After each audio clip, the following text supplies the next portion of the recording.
여러분, 문재인 정부의 경제 성적표는 몇 점일까요? 뭐 몇 점으로 점수를 매기기가 진짜 불가능하다 할 정도로 완전히 망가졌죠. 예. 그야말로 문재인 정부가 내세웠던 국정 철학까지도 저는 무너졌다고 생각해요. 기회는 평등하고 과정은 공정하고 결과는 정의롭다고 한 이 말 자체도 완전히 무너졌다고 생각을 합니다. 그만큼 말입니다. 문재인 정부는 경제의 초보 운전자였고요. 예. 검증되지 않은 이론을 대한민국 사회에다가 실험을 했다. 저는 그렇게 생각을 합니다. 그 실험 때문에 국민들부터 시작해서요. 예, 국가까지 완전히 폭망했다. 이게 저의 분석입니다. 경제 주체들이 다 무너졌으니까요. 가계, 기업, 정부까지 말입니다. 제가 문재인 정부의 경제 성적표는 역사의 죄인이 된다 이렇게 이야기한 것은요. 역사적으로 남을 만한 기록들이 한두 가지가 아니라는 거예요. 아마 이것은요. 영원이라고 이야기할 수 있습니다. 역사는 기록으로 남기면 영원이 되거든요. 영원히 자손 만대 대대로 이 기록들은 남을 겁니다. 자, 여러분 첫 번째 볼까요? 왜 제가 이런 말을 하는지 말입니다. 이거 보세요. 나라 빚이 얼마나 늘었는지 보세요. 404조 2천억 원입니다. 아마 어느 정부도 이렇게까지 늘리지는 않았어요. 박근혜 정부 말기만 하더라도요. 예, 600조 정도 되던 국가 부채가 지금 1000조입니다. 1000조. 노무현 정부 143조 2천억 원입니다. 이명박 정부 180조 8천억 원이고요. 박근혜 정부도 170조 4천억밖에 안 됩니다. 문재인 정부만 위기가 있었던 거 아닙니다. 각 정부마다 다 위기는 다 있었습니다. 노무현 정부만 하더라도 카드 사태가 있었죠. 예, 이명박 정부는 금융위기가 있었습니다. 박근혜 정부는 남유럽의 재정위기가 있었습니다. 저마다 크고 작기는 좀 다르지만 위기는 다 동반하고 있었어요. 예, 그런데도 국가 부채는 적게 지려고 굉장히 노력했고요. 예, 그래서 대한민국의 재정은 탄탄하다 이 말을 문재인 정부 들어서기 전까지도 계속해서 들었잖아요. 그런데 여러분 문재인 정부가 완전히 망쳤다고 이야기할 수 있어요. 404조까지 가니까요. 이것은요. 역사가 분명히 기억하고요. 거기에 대한 심판도 저는 내릴 거라고 봅니다. 여러분 경제 주체 중에 국가가 이렇게까지 빚이 늘어난다. 예, 내년까지 가면 1064조 4천억까지 늘어나서 국가 부채 비율이 GDP 대비입니다. 50%를 넘어설 가능성이 굉장히 큽니다. 저는 무조건 넘어선다고 생각해요. 무조건 넘어선다고 생각합니다. 그만큼 나라를 저는 망쳤다. 나라를 빚더미에 올려앉혔다. 저는 그렇게 생각을 합니다. 그만큼 말입니다. 문재인 정부는 국가를 운영한 것이 아니라 돈 풀어서 표만 샀다. 이렇게밖에 평가가 안 됩니다. 어디 그뿐입니까 여러분? 가계부채 보세요. 가계부채. 집집마다 죄다 빚더미다 이렇게 이야기할 만큼 가계부채가 엄청나게 늘었어요. 3분기 기준으로 가계부채는요. 1844조 9천억 원입니다. 두 자릿수 계속 늘어나요. 여기에다가 개인사업자, 자영업자 부채까지 합치면요. 2천조가 넘습니다. 2천조가 넘어요.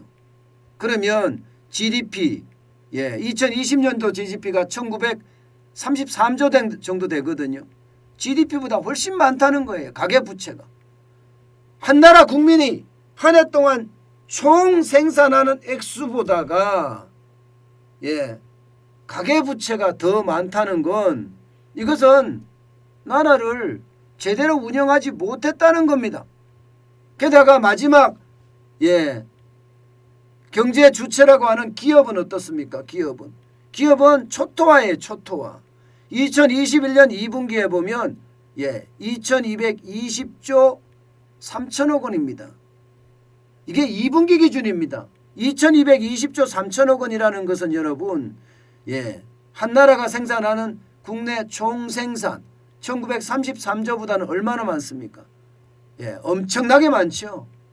결국 기업들도 말입니다. 이게 한계 기업, 좀비 기업이 천지라는 거예요. 정부는 수출이 좋으니까 기업들이 잘 된다고 이야기하지만 그것은 몇몇 대기업에 대한 이야기고요. 실질적으로 들어가 보면 중소기업은 절반 이상이 벌어서 원금도 못 갚고요. 이자도 못 갚는다. 한계 기업, 좀비 기업이라는 뜻이에요. 중소기업은 30%가 넘게 대기업은 30%가 넘게 같은 상황을 지금 되풀이하고 있습니다. 그만큼 대기업은요 상황이 좋지 않다는 그런 이야기입니다. 대기업. 결국 말입니다. 중소기업과 대기업을 합쳐보면 지금 대한민국은 기업도 죄다 빚만 쌓인다 이렇게 이야기할 수가 있겠죠. 결국 말입니다. 여러분 경제 주체라고 하는 기업이나 혹은 가게나 혹은 국가 어느 하나 성한 데가 없잖아요. 어느 하나 성한 데가. 이게 말입니다. 문재인 정부가 경제를 완전히 망치고 결국 모든 지표들 가계부채의 지표나 국가부채의 지표나 기업부채의 지표가 역대 최대라는 역사적인 기록을 남기게 된 겁니다. 결국 말입니다. 역사는 문재인 정부가 국가라고 이야기하는 게 가게나 기업이나 다 포함해서 말을 해야 되죠. 국가, 나라 빚까지 포함하면 나라를 완전히 망쳤다. 그렇게 이야기할 수 있는 겁니다. 게다가 말입니다. 물가는 어떻습니까? 물가는 역대급으로 치솟고 있습니다. 11월 기준으로 소비자 물가가 3.7%나 올랐죠. 여기다 밥상 물가로 가면 5%가 더 오릅니다. 물가는 돈을 마구마구 풀어 제끼니까 이게 물가가 오를 수밖에 없습니다. 12월 물가, 내년 물가 더 심각해질 겁니다.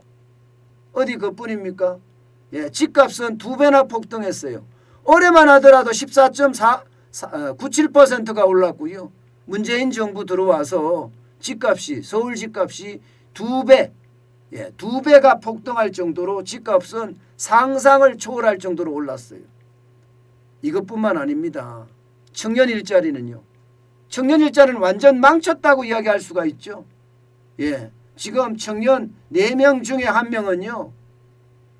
실업자다 이렇게 이야기할 정도로 일자리가 완전히 망했어요. 문재인 정부 초기에 뭐라고 했습니까? 문재인 정부는 일자리 정부다 이렇게 이야기했어요. 그런데 그게 언제 어느 때 어떻게 됐는지 모르게 쑥 들어가 버렸습니다. 청와대 집무실에 일자리 상황판을 만들어 놓고 매일매일 국민께 보고하겠다고 했지만 쇼에 그치고 말았습니다. 쇼에 그치고 말았어요. 그만큼 나라 경제가 진짜 완전히 망해졌다는 겁니다. 어디 그뿐입니까? 문재인 정부 뭐라고 했습니까? 빈부격차. 서민의 정부라고 자처했습니다. 서민의 정부라고 자처했지만 이거 한번 보세요, 여러분. 5분위 배율. 5분위 배율을 보면요. 2018년 5.23배입니다. 2019년 5.30배예요. 역대 최대 빈부격차가 났습니다. 역대 최대 빈부격차가. 이렇게 빈부격차가 나니까요. 2020년에는 솔직히 통계 조작까지 했습니다. 통계 조작을 해서 일부러 떨어뜨렸어요. 사실 2018년이나 2019년하고 다른 게 아무것도 없거든요. 2020년이. 그런데 갑자기 4.23배로 떨어집니다. 이런 나라 망할 짓을 하는 거예요. 나라 망할 짓을. 이런 통계 조작은요. 중공이라는 거예요. 중국이나. 중공 같은 그런 독재 국가에서만 하는 거예요. 대한민국에서 이런 일이 벌어졌다는 것은요. 이것도 역사가 기록할 겁니다. 저는 역사가 기록할 것이 한두 개가 아니라고 생각해요. 한두 개가 아니라고. 예. 뭐 일자리 정부라고 했다가 일자리 정부도 취소. 서민의 정부라고 했는데 서민의 정부는 통계 조작으로 만들어내고, 예. 게다가 경제 주체들은 빚더미에 다 쌓이고, 나라도 기업도, 예. 가게도 다 빚더미잖아요. 일자리는 일자리대로 없고, 예. 집값은 집값대로 폭등하고. 도대체 잘한 게 뭐죠? 전 잘한 게 뭔지를 모르겠어요. 잘한 게. 그런데도 반성하지는 않고요. 내년에 또 돈 뿌리겠다는 거예요. 정신 못 차렸어요. 2020년만 하더라도 추경이 1차, 2차, 3차, 4차에서 50조를 넘게 뿌렸습니다. 50조를 넘게. 예, 50조를 넘게 뿌렸는데 2021년 올해도 지금 50조 가까이 뿌렸거든요. 내년 설이 2월 1일인가요? 또 뿌리겠다는 거예요. 또 뿌리겠다는 거. 예. 또 뿌리겠다는 겁니다. 그러면 지금 내년에 추가 경정 예산을 또 편성해야 된다는 이야기잖아요. 여러분, 추가 경정 예산을 내년에 또 편성하게 되면 내년 예산이 607조 7천억 원입니다. 적은 예산이 아닙니다. 올해보다 50조가 더 늘어났습니다. 이미 올해보다. 올해는 558조거든요. 예, 거의 50조 가량이 더 늘어났는데 내년에 또 추경까지 하게 되면 여러분, 나라는요 거들나요. 물가는 폭등할 거고요. 국민은 안중에도 없고요. 예, 내년 3월 9일 대통령 선거를 이긴다는 그 생각밖에 없는 것 같아요. 행정부의 모든 사람들이 전부 다 선거운동하고 있습니다. 행정부의 모든 사람들이. 행정부라는 것은 정치적으로 중립을 지켜야 될 곳이에요. 그런 정치적으로 중립을 지켜야 될 곳이 모두가 다 정치 전선에 나서서 이재명 더불어민주당 후보의 당선을 돕고 있다, 이런 생각을 하니까 이러다가 진짜 우리나라 터키가 된다, 그리스가 된다, 베네수엘라가 된다, 그렇게밖에 저는 이해 못합니다. 올해 제가 마지막 날 경제를 종합적으로 여러분들에게 쭉 분석해 드렸잖아요. 맞죠? 지금까지 9번의 추가 경정 예산을 문재인 정부는 했고요. 그때마다 나라 빚은 말도 못하게 올라갔습니다. 도대체 나라를 어떻게 운영한 겁니까? 경제는 폭망하고 외교는 외통수에 빠져 있고 국방은 지지리도 못 났다, 이렇게 이야기할 만큼 국방에 대한 불안 대단하잖아요. 오죽했으면 여러분, 오죽했으면 국민이 나라 걱정한다는 이야기까지 나올까요? 국민이 나라 걱정한다는 이야기까지. 저는 이런 모든 것들이, 저는 경제적으로 분석을 해도요, 지금 문재인 정부가 잘한 게 아무것도 없습니다. 잘한 게 뭐가 있다는 거죠 도대체? 뭐가 있는 것 좀 있으면 내놔봤으면 좋겠어요. 수출 잘했다고요? 진짜 콧방귀 나옵니다. 콧방귀. 수출 잘했다고 이야기하면. 기업들 적폐 세력이라고 때려잡았는 걸 생각하면 모두가 기업들이 노력해서 했지 문재인 정부가 도와준 게 뭐가 있습니까? 웃기는 소리죠. 웃기는 소리. 그렇게 생각하면 분명히 저는 그렇게 생각합니다. 우리 역사는 기억할 겁니다. 그리고 정환전 TV의 오늘 이 영상도요, 앞으로 제가 내리지 않으면 이것은 역사로 남을 겁니다. 그래서 문재인 정부가 이렇게 경제를 못해서 국민들이 고달픔 속에서 걱정하며 살았다, 이런 얘기가 후세에까지도 저는 전달됐으면 좋겠습니다. 어느 시기도 국민이 나라 걱정은 한 것 없다.